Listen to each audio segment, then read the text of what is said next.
নমস্কার বন্ধুরা, এক্সাম সহযোগীতে তোমাদের সবাইকে স্বাগত। প্রাইমারি শিক্ষক নিয়োগে 11,765 প্যানেল প্রকাশে খুবই খুশির খবর। কারণ বলতে গেলে প্রথমত মাননীয়া মুখ্যমন্ত্রী মমতা ব্যানার্জি তিনি নিজে সংবাদ মাধ্যমে পর্ষদকে ইঙ্গিত করে বলেছেন যে শিক্ষক নিয়োগকে কেন্দ্র করে যাবতীয় যে সমস্ত কোর্ট কেস এখনও ঝুলে আছে সেই সমস্ত কেসের বা মামলার নিষ্পত্তি ঘটিয়ে অতি শীঘ্রই যেন রাজ্যে শিক্ষক নিয়োগের কাজ শুরু হয়। এছাড়াও এসএসসির ক্ষেত্রেও রাজ্যের বর্তমান শিক্ষামন্ত্রী মাননীয় ব্রাত্য বসুও সংবাদ মাধ্যমে জানিয়েছেন যে কোর্ট কেস থেকে মুক্ত হলেই 7 দিনের মধ্যেই শিক্ষক নিয়োগ করবেন।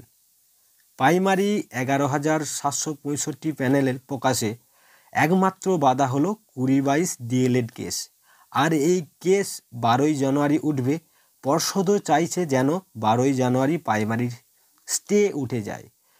95% সেদিন স্টে ওঠা যাওয়ার সম্ভাবনা আছে। আর স্টে যদি একবার উঠে যায় এই মাসেই অর্থাৎ জানুয়ারি মাসেই পর্ষদ 11,765 প্যানেল প্রকাশ করবে। এখন দেখার আসলে 12ই জানুয়ারি কি হয়। আমার তরফ থেকে 95% সেদিন অর্থাৎ 12ই জানুয়ারি 20-22 কেসের নিষ্পত্তি ঘটার সম্ভাবনা আছে। তোমরাও প্রার্থনা করো যাতে সেদিন স্টেটি উঠে যায়। আর কমেন্ট বক্সে তোমরা তোমাদের নিজেদের মতামত কমেন্ট করে জানাও। ধন্যবাদ। তো এই ছিল আজকের আপডেট।